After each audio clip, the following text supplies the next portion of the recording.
Okay, so now we're going to do the math together on this very first mountain, and then you're going to try the next couple on your own.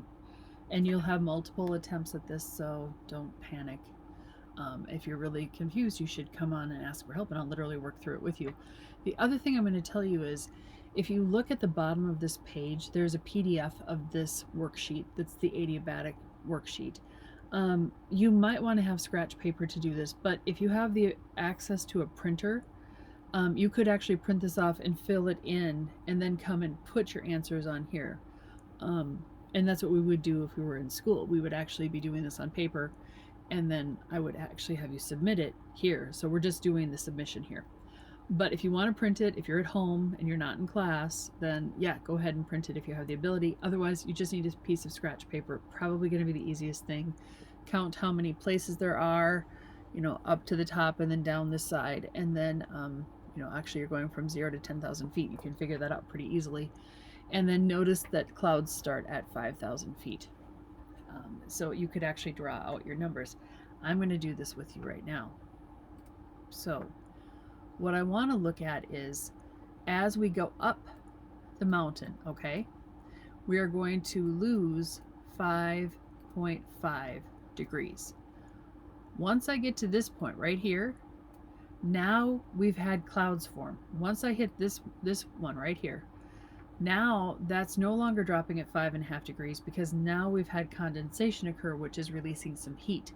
And now we're losing 3.5 degrees for every 1,000 feet we go up. So we subtract until we get to this one. This is the last number we subtract. Once we go down this side, we're going to add 5.5 degrees all the way down. So we should expect that this number should actually be warmer than 70. We're going to find out by how much. All right, so 70 minus 5.5 is 64.5. 64.5 minus 5.5 is 59. 59.5.5 is 53.5. Okay, 53.5 minus 5.5 is 48. All right. Now you notice at this point, at 4,000 feet, we have not hit the clouds yet. So we need to subtract 5.5 one more time. And 48 minus 5.5 is actually 42.5. If you notice this is 70, 64, then it's one less than the 70, 59, then this is one less than 64. There was a pattern to that. It's also no shame to use a calculator, completely fine.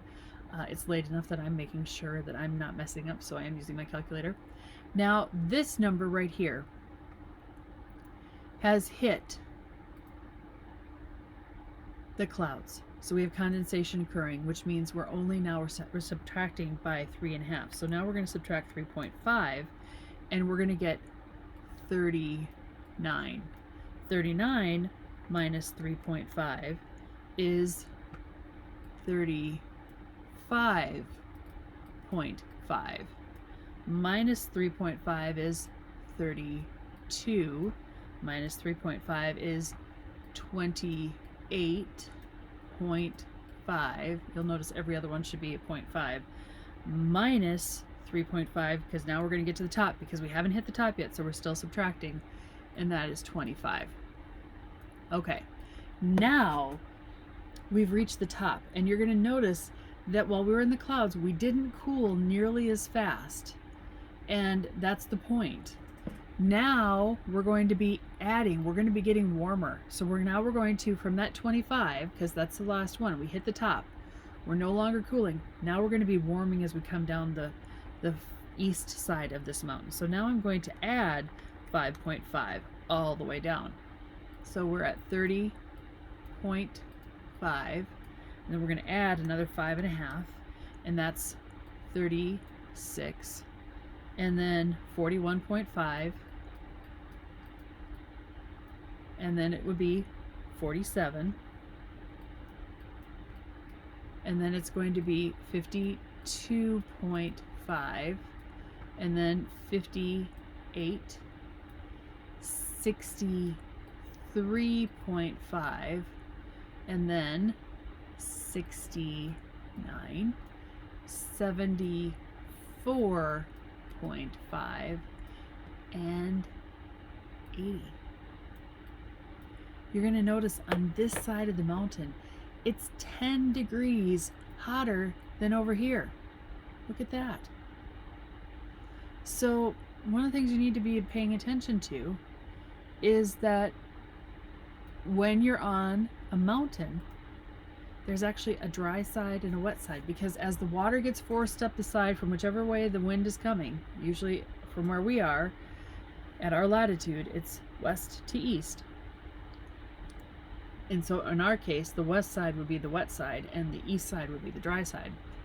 Now, if you're on the east coast and you're way down in Florida, let's say had a mountain range down there, and since a lot of that is the northeast trade wind, so it's actually coming from the east off the Atlantic, their east side would be wet, their west side would be dry.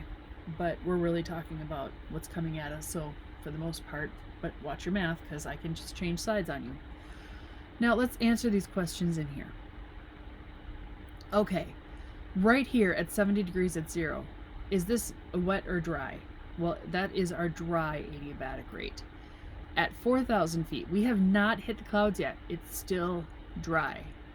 And on this side, at 4,000 feet, this is all dry. There's no clouds here. If there's no clouds, it's dry. If I were right here, however, if I was at 7,000 feet, anything from 6,000 to there, this would be your wet adiabatic rate. And here down, this was our dry, and this whole side is dry. Okay, now I'm going to leave that on. It should ride up and down. Let's figure out these answers for numbers 1 through 8. And all the answers are right here. You just have to look at the data. What is the temperature at 4,000 feet on the west side? Well, 4,000 feet, west side, it says west right there, is 48 degrees. Number 2, what is the temperature at the top of the mountain? 25 degrees. Between 1 and 4,000 on the west side, that is the left side, what is happening to the relative humidity of the cooling air? Is it increasing or decreasing? Okay, so my pressure's decreasing. As my pressure decreases, my relative humidity has to increase because they're inverse. They're the opposite. So as temperature increases, my humidity decreases. It's always the opposite way. So between there and there, my relative humidity is increasing as I go up the mountain. And that would make sense because I'm getting closer and closer to the dew point. Which side of the mountain, west or east, will have more water in the air at 2,000 feet? Okay, so let's look at 2,000 feet. At 59 degrees, I am going to have more water in the air because it hasn't rained here yet. By here, coming down this side at 2,000 degrees, it's 69 degrees, which by the way means the relative humidity is even lower because it's hotter by almost 10 degrees at that point. But here's the other difference. It's already rained. It rained on this side. There's just less moisture. This is the desert side. So in this case, the wet side is wetter than the dry side. So this said, on which side of the mountain will have more water at 2,000 feet? In this case, it's west. On which side of the mountain did the rain fall? Again, we just said that. It's on the west side. At 0 elevation on the west side, is it dry or wet? So right here, at 0, we had no precipitation, no condensation. That's dry. At 4,000 feet on the west side, is it dry or wet? Okay, 4,000 feet, have we hit the clouds yet? No, no clouds yet. So that, again, is dry. And last but not least, at 4,000 feet on the east side, is it dry or wet? There's no clouds at all on the east side. It has to be dry. Okay, I did that first set with you. Double check your answers before you go on to the next one. 48, 25, increasing, west, west, dry, dry, dry. Okay, I'm going to let you answer number 2. I want you to be careful though, because I'm not going to do this one with you. You can ask, you can come on and I'll work through the whole thing with you, okay? But I'm going to give you a couple hints. Look at this. Down here, do I have any clouds? No, it's dry. This, my temperature is increasing by 5.5. Here, from here to here, I am decreasing by 5.5. But from this point, so you're going to subtract 5.5 all the way to that point. But once I hit this one, now from there to that one, I'm going to decrease by 3.5. Okay, just to remind you, once you're in the clouds, you have to get into the clouds before you start subtracting 3.5. So from here at 4,000, again, you're going to subtract 5.5 to get to 5,000. From 5,000 up, you're going to subtract 3.5. But look here, I changed it. At 6,000 feet, are we in the clouds? Yeah. So that's the wet side, where it's wet adiabatic. Over here, no clouds, it's dry. All right? You're going to do the same thing here. The one thing I will help you with is I started here at 80, so you actually have to add 5. So this would be 85.5. And then start subtracting. So that would be your 74.5. Do that a couple more times till you get this one, and once you get to that one, now start subtracting 3.5. Once you have all of that filled in, again, this would be really helpful if you just kind of quick sketch it on a piece of paper. It will help you a lot. Answer these questions. What's the temperature at point A? Well, if you're trying to find point A, it's right there. But there's B, here's C, here's D, and here's E. And I'm going to ask you some, that's just spot checking your math is what it's really doing.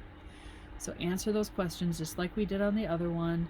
And then here's the challenge one. And you can do it, except you're working backwards. So now you're going to subtract 5.5 all the way to the top.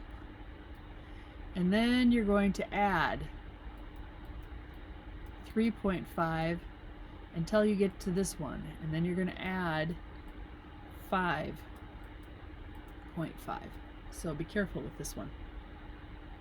It's working backwards. And that's a challenge one, but I think you can do it. And again, if you need help, I'm happy to help you. Answer some more questions, and we'll talk about this video on the next video.